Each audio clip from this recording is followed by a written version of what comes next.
El paciente interno. Cita del Dr. Trevelyan. Aunque la ley británica no haya podido protegerlo, la espada de la justicia sigue presente para vengarle.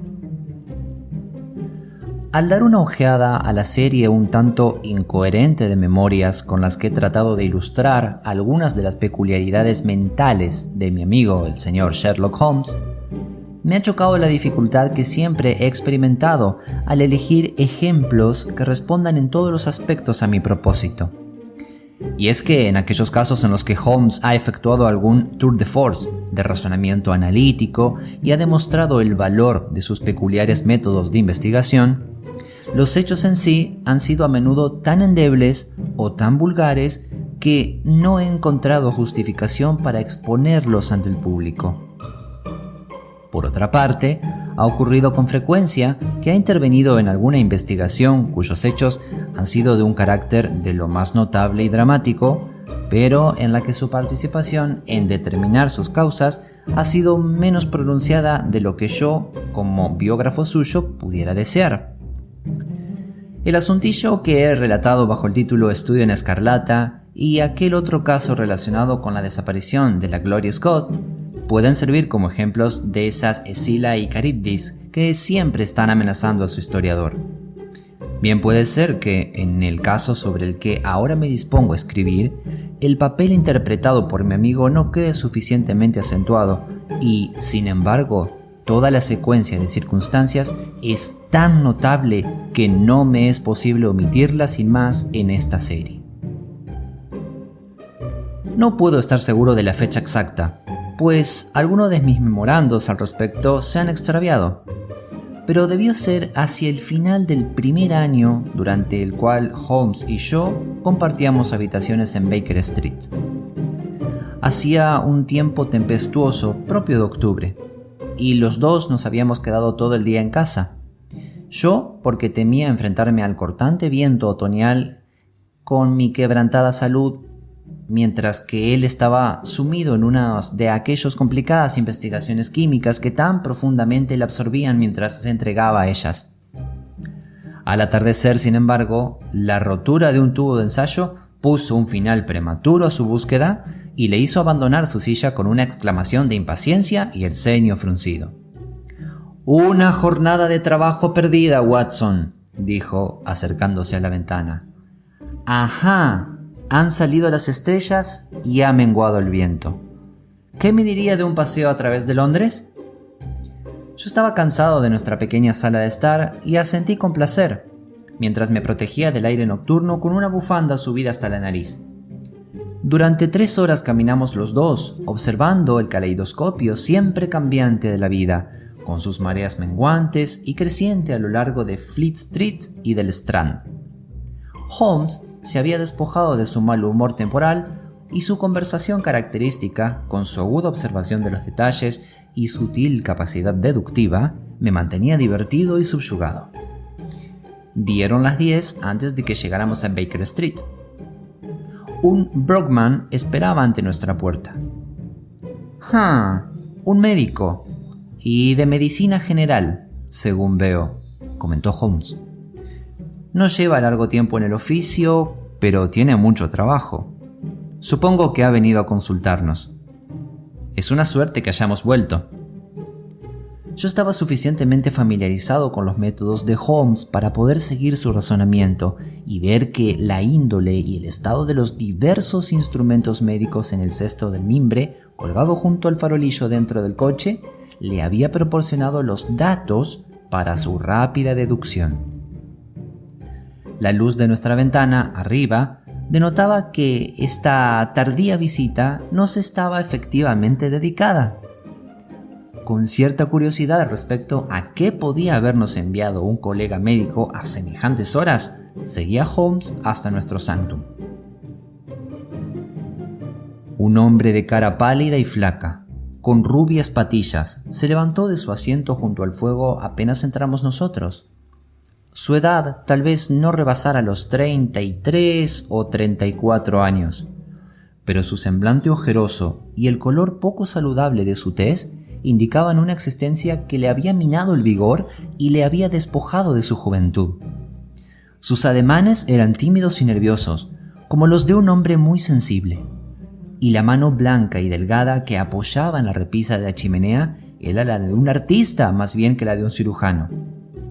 Su indumentaria era discreta y oscura, levita negra, pantalones gris marengo y un toque de color en su corbata. «Buenas noches, doctor», le saludó Holmes afablemente. «Me tranquiliza ver que solo llevo unos minutos esperando». «¿Ha hablado con mi cochero, pues?» «No, me lo ha dicho la vela de la mesa lateral». «Le ruego que vuelva a sentarse y me haga saber en qué puedo servirle». «Soy el doctor Percy Trevelyan», dijo nuestro visitante, «y vivo en el número 403 de Brook Street». «¿No es usted el autor de una monografía sobre oscuras lesiones nerviosas?», inquirí. La satisfacción arrebolló sus pálidas mejillas al oír que su obra me era conocida. Tan rara vez oigo hablar de ella que ya la consideraba como definitivamente desaparecida, dijo. Mis editores me dan las noticias más desalentadoras sobre su cifra de ventas. Supongo que usted también es médico. Cirujano militar retirado. Mi afición ha sido siempre las enfermedades de origen nervioso. Hubiera deseado hacer de ellas mi única especialidad, pero, como es natural, hay que aceptar lo primero que se ponga a mano.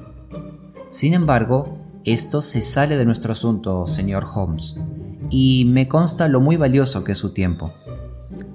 Lo cierto es que ha ocurrido recientemente una singular cadena de acontecimientos en mi domicilio de Brook Street, y esta noche las cosas han llegado a un extremo que me ha impedido esperar ni una hora más para venir a pedirle consejo y ayuda.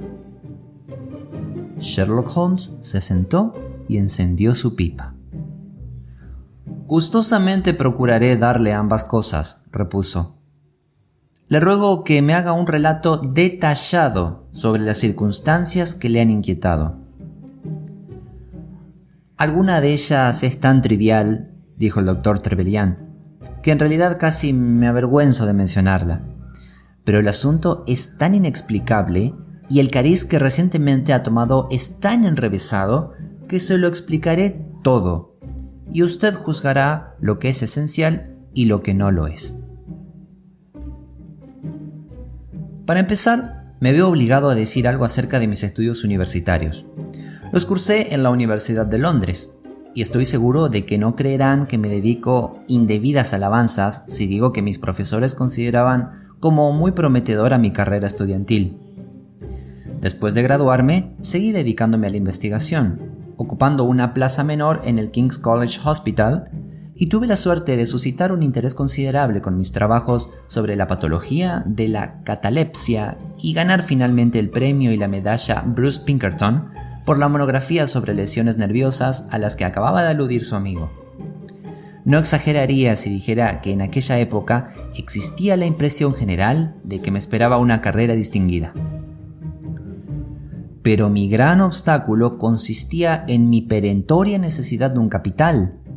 Como usted comprenderá perfectamente, un especialista con miras altas tiene que comenzar en alguna de una docena de calles de los alrededores de Cavendish Square, todas las cuales exigen alquileres enormes y grandes gastos de amueblamiento.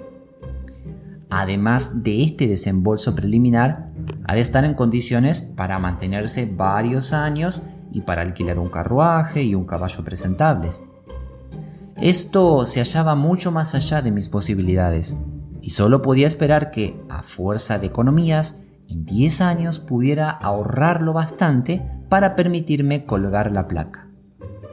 Pero de pronto, un incidente inesperado abrió ante mí una perspectiva totalmente nueva. Se trató de la visita de un caballero llamado Blessington, que era para mí un perfecto desconocido. Vino una mañana a mis habitaciones y al instante fue al grano. ¿Es usted el mismo Percy Trevelyan que ha cursado una carrera tan distinguida y últimamente ha ganado un gran premio?, preguntó. Yo me incliné. Contésteme con franqueza, prosiguió, pues como verá, ello redunda en su interés. Tiene usted toda la inteligencia que proporciona el éxito a un hombre. ¿Tiene también el tacto? No pude evitar una sonrisa ante la brusquedad de esta pregunta. Confío tener el que me corresponde, repliqué. ¿Alguna mala costumbre? Supongo que no le dará por la bebida, ¿verdad? Verdaderamente, caballero, exclamé. Muy bien, todo muy bien. Pero no tenía más remedio que preguntárselo. Y con todas estas cualidades, ¿cómo es que no ejerce? Me encogí de hombros. «Vamos, hombre, vamos», exclamó con voz estentórea. La vieja historia de siempre. Hay más en un cerebro que en su bolsillo, ¿no es así? ¿Y qué diría si yo le instalara en Brook Street? Me quedé mirándole estupefacto. Sí, pero obro en mi interés, no en el de usted, gritó. Le hablaré con perfecta franqueza y si usted está de acuerdo, yo lo estaré también. Sepa que tengo unos cuantos miles de libras para invertir y creo que voy a jugármelos con usted. ¿Pero por qué?, balbuceé. Es como cualquier otra especulación, se lo aseguro, y más conveniente que la mayoría de ellas. ¿Y qué debo hacer yo, pues? Se lo explicaré. Yo buscaré la casa, la amueblaré, pagaré las criadas y lo administraré todo. Lo único que usted debe hacer es desgastar el asiento de su silla en el gabinete de consulta. Le dejaré que disponga de dinero de bolsillo y de todo lo necesario. Después, usted me entregará las 3/4 partes de lo que gane y se reservará para sí el otro cuarto. Y tal fue la extraña proposición, señor Holmes, con la que se me presentó ese Blessington. No le cansaré con el relato de nuestros regateos y negociaciones, pero terminaron con mi traslado a la casa el día de la anunciación y el comienzo de mi labor prácticamente en las mismas condiciones que él había sugerido. Él vino a vivir conmigo en la categoría de un paciente interno. Tenía, según parece, el corazón débil y necesitaba una constante supervisión médica. Convirtió las 2 mejores habitaciones de la primera planta en sala de estar y dormitorio para él. Era hombre de hábitos singulares, que evitaba las compañías y muy rara vez salía de casa. Su vida era irregular, pero en un aspecto era la regularidad personificada. Cada noche, a la misma hora, entraba en mi consultorio, examinaba los libros, depositaba 5 chelines y 3 peniques por cada guinea que yo hubiera ganado y se llevaba el resto para guardarlo en la caja fuerte de su habitación. Puedo afirmar confiadamente que jamás tuvo motivo para lamentar su especulación. Desde el primer día, esta fue un éxito. Unos cuantos casos acertados y la reputación que yo me había forjado en el hospital me situaron enseguida en primera fila. En el transcurso de los últimos años he hecho de él un hombre rico. Y esto es todo, señor Holmes, en lo tocante a mi historia pasada y mis relaciones con el señor Blessington. Solo me queda por explicar lo que ha ocurrido y me ha traído aquí esta noche. Hace unas semanas, el señor Blessington acudió a mí, presa, según me pareció, de una considerable agitación. Me habló de un robo que, según dijo, se había perpetrado en el West End. Recuerdo que se mostró exageradamente alarmado al respecto, hasta el punto de declarar que no pasaría ni un día más sin que añadiéramos unos cerrojos más sólidos a nuestras puertas y ventanas. Durante una semana se mantuvo en un peculiar estado de inquietud, acechando continuamente desde la ventana y dejando de practicar el breve paseo que usualmente consistía el preludio de su cena. Por su actitud, tuve la impresión de que era presa de un miedo mortal, causado por alguien o por algo, pero cuando le interrogué al respecto, se mostró tan efusivo que me vi obligado a abandonar ese tema. Gradualmente, con el paso del tiempo, sus temores parecieron extinguirse, y ya había reanudado sus hábitos anteriores, cuando un nuevo acontecimiento lo redujo al penoso estado de postración en el que ahora se encuentra. Lo que ocurrió fue lo siguiente. Hace 2 días recibí la carta que ahora le leeré. No lleva dirección ni fecha. Un noble ruso que ahora reside en Inglaterra se alegraría de procurarse la asistencia profesional del doctor Percy Trevelyan. Hace años que es víctima de ataques de catalepsia, en los que, como es bien sabido, el doctor Trevelyan es una autoridad. Tiene la intención de visitarle mañana a las 6:15 de la tarde si el doctor Trevelyan cree conveniente encontrarse en su casa. Esta carta me interesó muchísimo, pues la principal dificultad en el estudio de la catalepsia es la rareza de esta enfermedad. Comprenderá, pues, que me encontrase en mi consultorio cuando, a la hora convenida, el Botones hizo pasar al paciente. Era un hombre de avanzada edad, delgado, de expresión grave y aspecto corriente, sin exponer ni mucho menos al concepto que uno se forma sobre un noble ruso. Mucho más me impresionó la apariencia de su acompañante. Era un joven alto, sorprendentemente apuesto, con una cara morena y de expresión fiera, y las extremidades y el pecho de un Hércules. Con la mano bajo el brazo del otro al entrar, le ayudó a sentarse en una silla con una ternura que difícilmente se hubiera esperado de él, dado su aspecto. «Excuse mi intromisión, doctor», me dijo en inglés con un ligero ceseo. «Es mi padre, y su salud es para mí una cuestión de la más extrema importancia». Me emocionó esta ansiedad filial y dije: «Supongo que querrá quedarse aquí durante la visita». «Por nada del mundo», gritó con una expresión de horror. «Esto es para mí más penoso de lo que yo pudiera expresar. Si llegara a ver a mi padre en uno de esos terribles ataques, estoy convencido de que no podría sobrevivir a ello.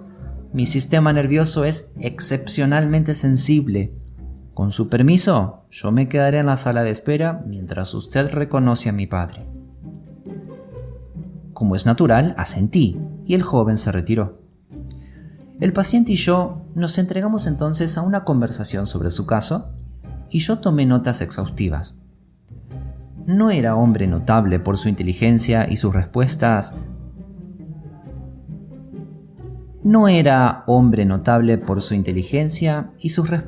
Eran con frecuencia oscuras, cosa que atribuí a sus limitados conocimientos de nuestro idioma. De pronto, sin embargo, mientras yo escribía, dejó de contestar a mis preguntas y, al volverme hacia él, me causó una fuerte impresión verle sentado muy enhiesto en su silla, mirándome con una cara rígida y totalmente inexpresiva. Una vez más, era presa de su misteriosa enfermedad. Mi primer sentimiento, como ya he dicho, fue de compasión y horror, pero mucho me temo que el segundo fuese de satisfacción profesional. Tomé nota del pulso y la temperatura de mi paciente. Palpé la rigidez de sus músculos y examiné sus reflejos. No había nada acusamente normal en ninguno de estos factores, lo cual coincidía con mis anteriores experiencias. En estos casos yo había obtenido buenos resultados en la inhalación de nitrito de amilo y el actual parecía una admirable oportunidad para poner a prueba sus virtudes. La botella estaba abajo en mi laboratorio, por lo que, dejando a mi paciente sentado en su silla, corrí a buscarla. Me retrasé un poco buscándola, digamos 5 minutos, y regresé. Imagine mi estupefacción al encontrar vacía la habitación. El paciente se había marchado. Desde luego, lo primero que hice fue correr enseguida a la sala de espera. El hijo había desaparecido también. La puerta del vestíbulo de entrada había quedado entornada, pero no cerrada. Mi Botones, que hace pasar a los pacientes, es un chico nuevo en el oficio y nada tiene de avispado. Espera abajo y sube para acompañarlos hasta la salida cuando yo toco el timbre del consultorio. No había oído nada, y el asunto quedó envuelto en el misterio. Poco después, llegó el señor Blessington de su paseo, pero no le conté nada de lo sucedido, puesto que, para ser sincero, he adoptado la costumbre de mantener con él, dentro de lo posible, un mínimo de comunicación. Pues bien, no pensaba yo que volviera a saber algo más del ruso y su hijo, y puede imaginar mi asombro cuando esta tarde, a la misma hora, ambos entraron en mi consultorio, tal como habían hecho antes. Creo, doctor, que le debo mis sinceras excusas por mi brusca partida de ayer, dijo mi paciente. Confieso que me sorprendió mucho, repuse. Lo cierto es, explicó, que cuando me recupero de estos ataques, mi mente siempre queda como nublada respecto a todo lo que haya ocurrido antes. Me desperté en una habitación desconocida, tal como me pareció entonces a mí, y me dirigí hacia la calle, como aturdido, mientras usted se encontraba ausente. Y yo, añadió el hijo, al ver a mi padre atravesar la puerta de la sala de espera, pensé, como es natural, que había terminado la visita. Hasta que llegamos a casa, no empecé a comprender lo que en realidad había sucedido. Bien, dije yo riéndome. Nada malo ha ocurrido, excepto que el hecho me intrigó muchísimo. Por consiguiente, caballero, si me hace el favor de pasar a la sala de espera, yo continuaré gustosamente la visita que ayer tuvo un final tan repentino. Durante una media hora, comenté con el anciano sus síntomas y después, tras haberle extendido una receta, le vi marcharse apoyado en el brazo de su hijo. Ya le he dicho que el señor Blessington elegía generalmente esta hora del día para salir a hacer su ejercicio. Llegó poco después y subió al piso. Momentos más tarde, le oí bajar precipitadamente y entró atropelladamente en mi consultorio, como el hombre al que ha enloquecido el pánico. «¿Quién ha entrado en mi habitación?», gritó. «Nadie», contesté. «Mentira», chilló. «Suba y lo verá». Pasé por alto la grosería de su lenguaje, ya que parecía casi desquiciado a causa del miedo. Cuando subí con él, me señaló unas huellas de pisadas en la alfombra de color claro. «¿Se atreverá a decir que son mías?», gritó. Desde luego eran mucho más grandes que las que él hubiese podido dejar y eran evidentemente muy recientes. Como saben, esta tarde ha llovido de firme y los únicos visitantes han sido ellos dos. Debió de ocurrir, pues, que el hombre de la sala de espera, por alguna razón desconocida, y mientras yo estaba ocupado con el otro, hubiera subido a la habitación de mi paciente interno. Allí nada se tocó ni nada había desaparecido, pero la evidencia de aquellas huellas demostraba que la intrusión era un hecho del que no se podía dudar. El señor Blessington parecía más excitado por el suceso de cuanto yo hubiese creído posible, aunque desde luego la situación era apta para turbar la tranquilidad de cualquiera. Llegó incluso a sentarse en una butaca, llorando, y apenas pude conseguir que hablara con coherencia. Fue sugerencia suya que yo viniese a verle a usted, y claro, enseguida vi que era una idea acertada, ya que no cabe duda de que el incidente es de lo más singular, aunque se tenga la impresión de que él exagera enormemente su importancia. Si quieren ustedes volver conmigo en mi Brockman, al menos podrán calmarlo, aunque me cueste imaginar que puedan dar una explicación a este notable suceso. Sherlock Holmes escuchó esta larga narración con una atención que a mí me indicaba que le había despertado un vivo interés.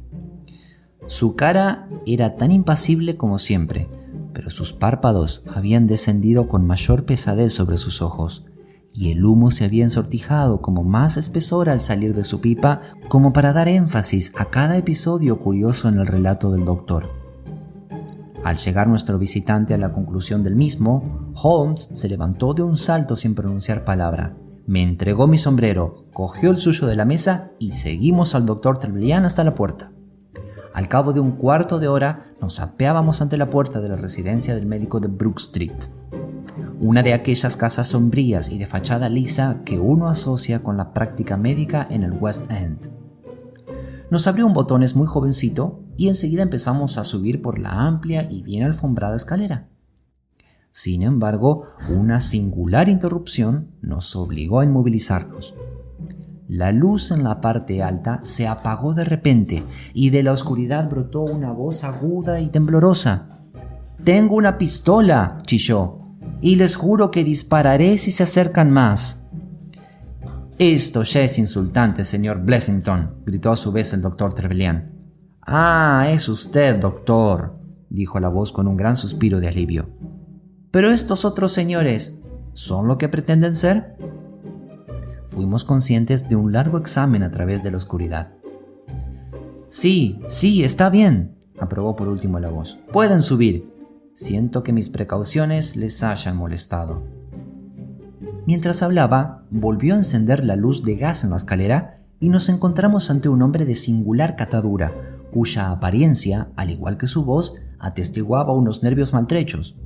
Estaba muy gordo, pero al parecer en otro tiempo lo había estado mucho más, ya que la piel colgaba flácidamente de su rostro, formando bolsas, como las mejillas de un perro sabueso. Tenía un color enfermizo y sus cabellos, escasos y pajizos, parecían erizados por la intensidad de su emoción. Sostenía en su mano una pistola, pero al avanzar nosotros se la guardó en el bolsillo. «Buenas noches, señor Holmes», dijo. «Le agradezco muchísimo que haya venido. Nadie ha necesitado nunca más que yo sus consejos. Supongo que el doctor Trevelyan le ha contado esa intolerable intrusión en mis habitaciones». «Así es», contestó Holmes. «¿Quiénes son estos dos hombres, señor Blessington, y por qué desean molestarlo?» «Bueno», contestó el paciente residente, no sin cierto nerviosismo, «es difícil, claro, decirlo. No esperará que conteste a esto, señor Holmes». «¿Quiere decir que no lo sabe?» «Venga, hágame el favor, tenga la bondad de entrar aquí». Indicó el camino hasta su dormitorio, que era amplio y estaba confortablemente amueblado. «¿Ve esto?», dijo, señalando una gran caja negra junto al extremo de su cama. «Nunca he sido un hombre muy rico, señor Holmes, y solo he hecho una inversión en toda mi vida, como les puede decir el doctor Trevelyan. Pero yo no creo en los bancos, nunca confiaría en un banquero, señor Holmes. Entre nosotros, lo poco que tengo se encuentra en esta caja, de modo que comprenderá lo que significa para mí que gente desconocida se abra paso hasta mis habitaciones. Entre nosotros, lo poco que tengo se encuentra en esta caja, de modo que comprenderá lo que significa para mí que gente desconocida se abra paso hasta mis habitaciones». Holmes miró inquisitivamente a Blessington y meneó la cabeza. «No me es posible aconsejarle si, como observo, trata usted de engañarme», dijo. «Pero si se lo he contado todo». Holmes giró sobre sus talones con una expresión de disgusto. «Buenas noches, doctor Trevelyan», dijo. «¿Y no me da ningún consejo?», gritó Blessington con una voz quebrada. «El consejo que le doy, señor, es que diga la verdad». Un minuto después nos encontrábamos en la calle y echábamos a andar hacia casa. Habíamos cruzado Oxford Street y recorrido la mitad de Harley Street y aún no había oído ni una sola palabra de mi compañero. «Lamento haberle hecho salir a causa de una gestión tan inútil, Watson», dijo por fin. «No obstante, en el fondo no deja de ser un caso interesante». «Poco es lo que entiendo en él», confesé. «Resulta evidente que hay dos hombres, acaso más, pero dos por lo menos, que por alguna razón están decididos a echarle mano a ese Blessington. No me cabe la menor duda de que, tanto en la primera como en la segunda ocasión, aquel joven penetró en el dormitorio de Blessington mientras su compinche, valiéndose de un truco ingenioso, impedía toda interferencia por parte del doctor». «¿Y la catalepsia?» «Una imitación fraudulenta, Watson, aunque no me atrevería a insinuarle tal cosa a nuestro especialista. Es una dolencia muy fácil de imitar. Yo mismo lo he hecho». «¿Y qué más?» Por pura casualidad, Blessington estuvo ausente en cada ocasión. La razón de ellos para elegir una hora tan inusual para una consulta médica era, obviamente, la de asegurarse de que no hubiera otros pacientes en la sala de espera. Ocurrió, sin embargo, que esta hora coincidía con el paseo acostumbrado de Blessington, lo cual parece indicar que no estaban muy familiarizados con la rutina cotidiana de este. Desde luego, si meramente hubieran ido en pos de algún tipo de botín, habrían hecho al menos alguna tentativa para buscarlo. Además, sé leer en los ojos de un hombre cuando en su piel lo que corre es peligro. Es inconcebible que ese individuo se haya hecho 2 enemigos tan vengativos como estos parecen ser sin él saberlo. Tengo la certeza, por tanto, de que sabe quiénes son estos hombres y de que por motivos que él conoce, suprime ese dato. Cabe la posibilidad de que mañana se muestre de un talante más comunicativo. No existe otra alternativa grotescamente improbable, sin duda, pero con todo concebible, sugerí. ¿No podría toda la historia del ruso cataléptico y su hijo ser una invención del Dr. Trevelyan, que con finalidades propias haya visitado las habitaciones de Blessington? A la luz del gas, pude ver que Holmes exhibía una sonrisa divertida ante este brillante planteamiento mío. Mi querido amigo, dijo, fue una de las primeras soluciones que se me ocurrieron, pero pronto pude corroborar el relato del doctor. Aquel joven dejó en la alfombra de la escalera huellas que hicieron superfluo pedir que me enseñaran las que había marcado en la habitación. Si le digo que sus zapatos eran de punta cuadrada en vez de puntiagudos como los de Blessington y que su longitud era superior en más de 1 pulgada a los del doctor, reconocerá que no puede haber ninguna duda en cuanto a su identidad. Pero ahora podemos dormir sobre este asunto, pues me sorprendería que por la mañana no oyéramos algo más referente a Brook Street.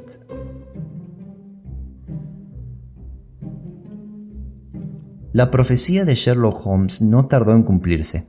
Lo cierto es que se cumplió de un modo harto dramático. A las 7:30 de la mañana siguiente, con las primeras luces del día, le vi de pie y en bata junto a mi cama. «Un Brockman nos está esperando, Watson», me dijo. «¿Qué ocurre, pues?» «El caso de Brook Street». «¿Alguna noticia fresca?» «Trágica, pero ambigua», me contestó, subiendo la persiana. «Fíjese en esto, una hoja de una libreta de notas con «Por el amor de Dios, venga enseguida, P.T.», garrapateado en ella con un lápiz. Nuestro amigo el doctor estaba en apuros cuando lo escribió. «Dese prisa, amigo mío, pues se trata de una llamada urgente». En poco más de un cuarto de hora nos encontramos de nuevo en casa del médico.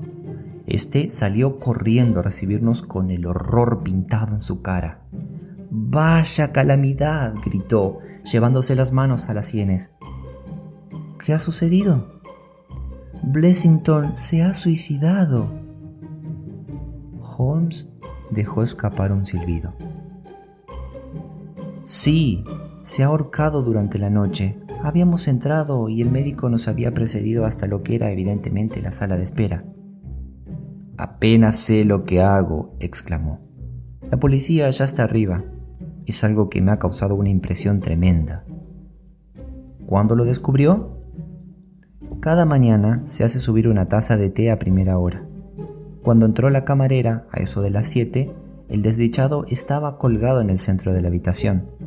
Había atado la cuerda al gancho en el que estuvo suspendida una lámpara de gran peso y había saltado precisamente desde lo alto de la caja fuerte que nos enseñó ayer». Holmes permaneció unos momentos en profunda cavilación. «Con su permiso», dijo por fin, «me gustaría subir y echar un vistazo a lo sucedido». Subimos los dos, seguidos por el doctor. Fue una visión espantosa la que presenciamos al cruzar la puerta del dormitorio.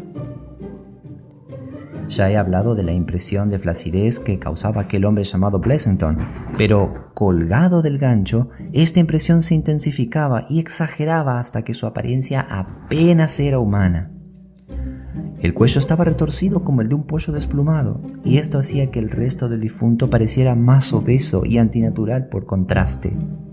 Solo llevaba su camisón largo, y por debajo de este aparecían sus hinchados tobillos y deformes pies.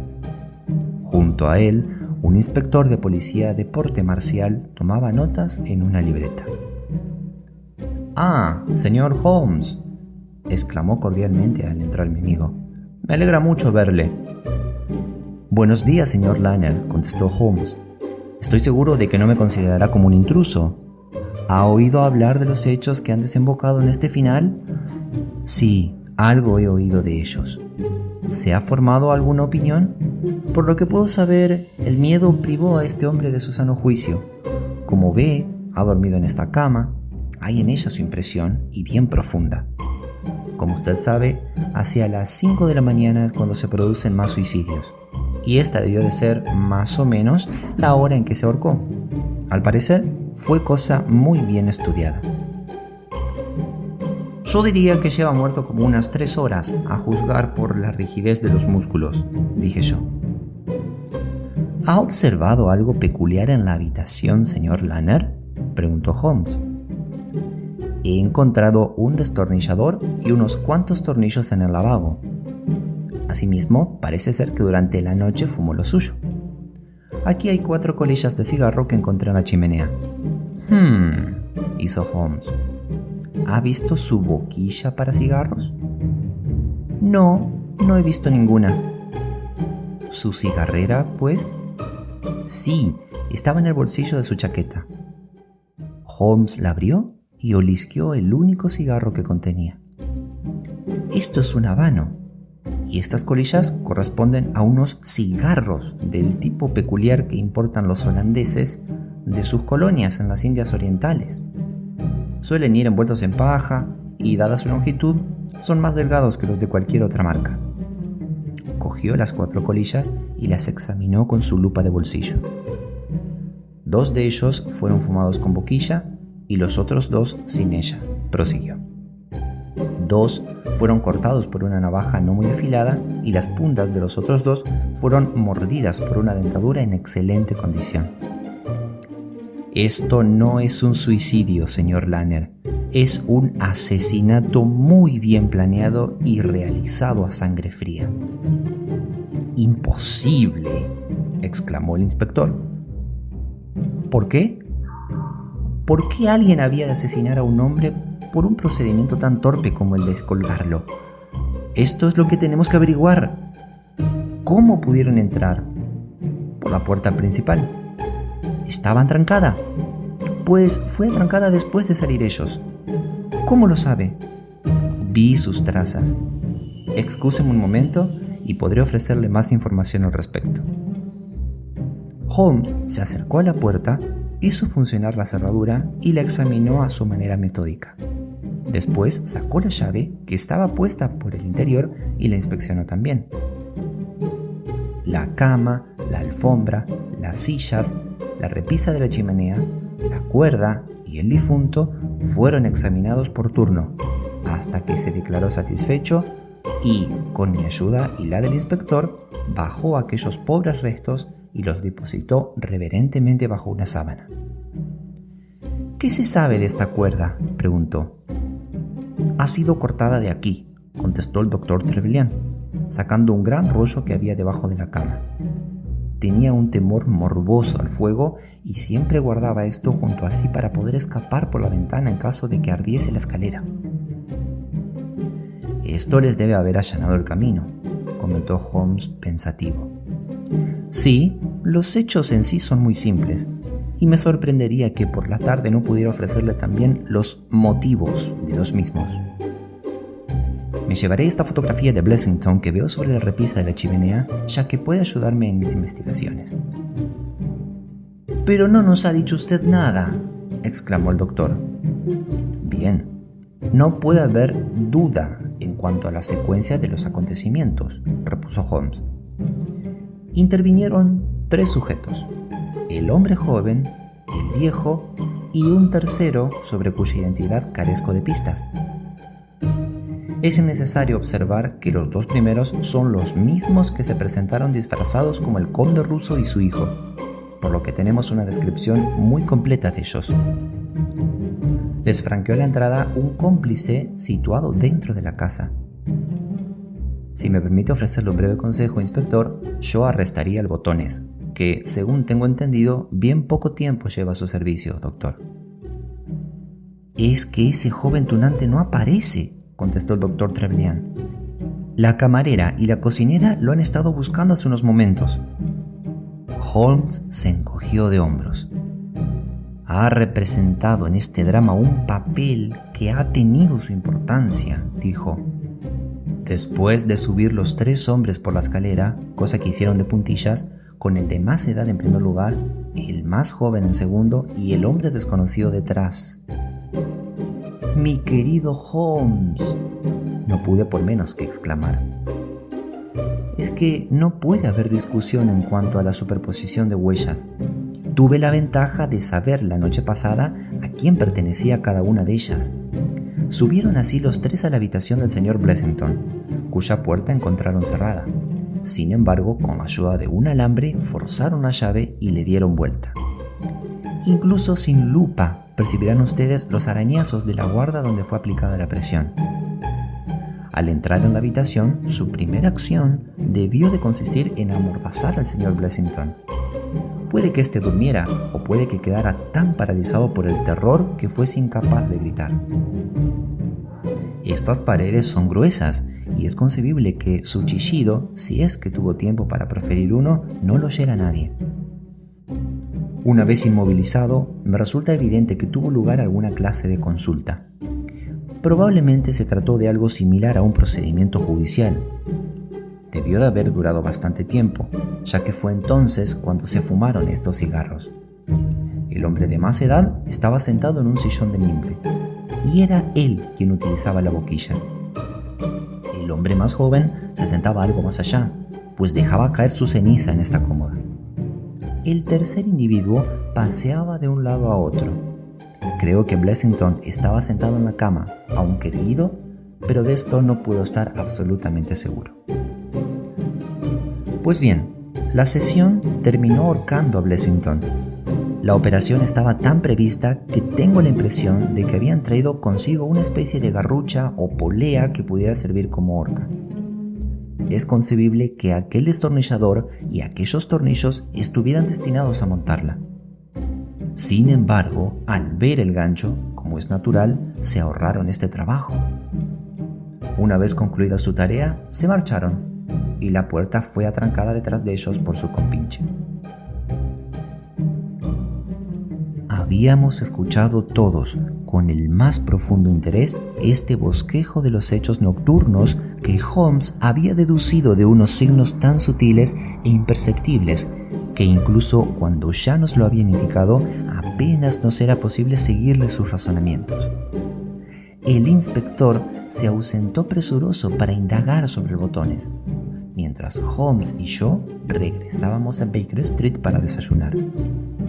«Volveré a las 3», me dijo una vez terminada nuestra colación. Tanto el inspector como el doctor se reunirán aquí conmigo a esta hora, y espero que para entonces habré disipado cualquier punto oscuro que el caso pueda todavía presentar. Nuestros visitantes llegaron a la hora concertada, pero dieron las 4 menos cuarto antes de que mi amigo hiciera su aparición. Sin embargo, por su expresión al entrar, pude ver que todo le había salido redondo.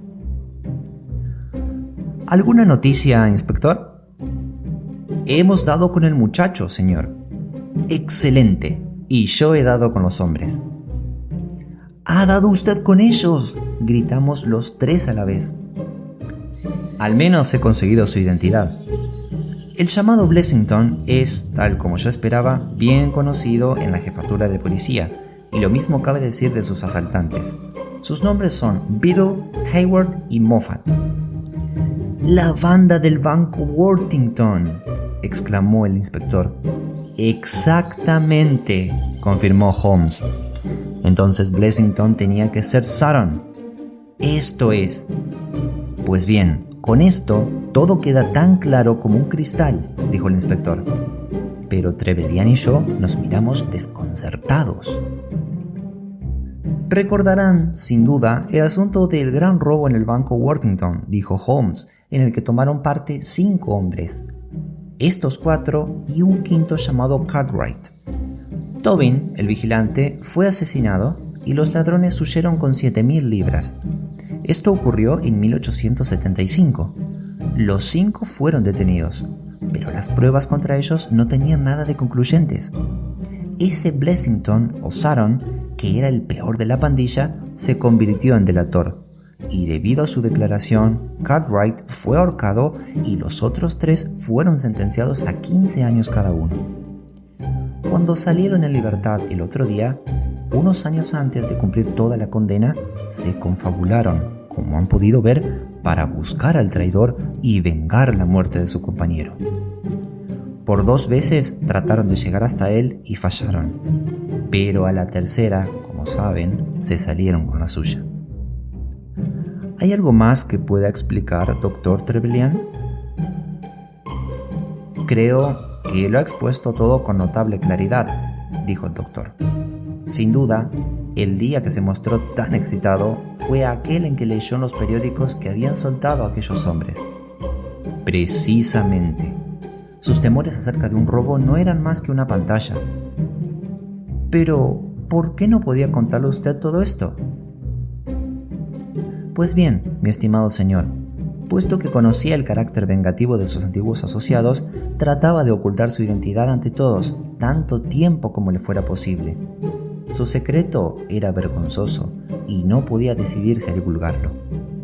No obstante, por miserable que fuere, seguía viviendo bajo el amparo de la ley británica, y no me cabe duda, inspector, de que, aunque este escudo no haya podido protegerlo, la espada de la justicia sigue presente para vengarle. Tales fueron las singulares circunstancias relacionadas con el paciente interno y el médico de Brook Street. A partir de aquella noche, nada ha sabido la policía de los 3 asesinos y en Scotland Yard hay la sospecha de que figuraban entre los pasajeros del malhadado vapor Nora Crema, que desapareció hace unos años con toda su tripulación en la costa portuguesa y a varias millas al norte de Oporto. La acción judicial contra el Botones tuvo que interrumpirse por falta de pruebas y el misterio de Brook Street, como fue llamado, nunca ha sido tratado a fondo en ningún texto accesible al público.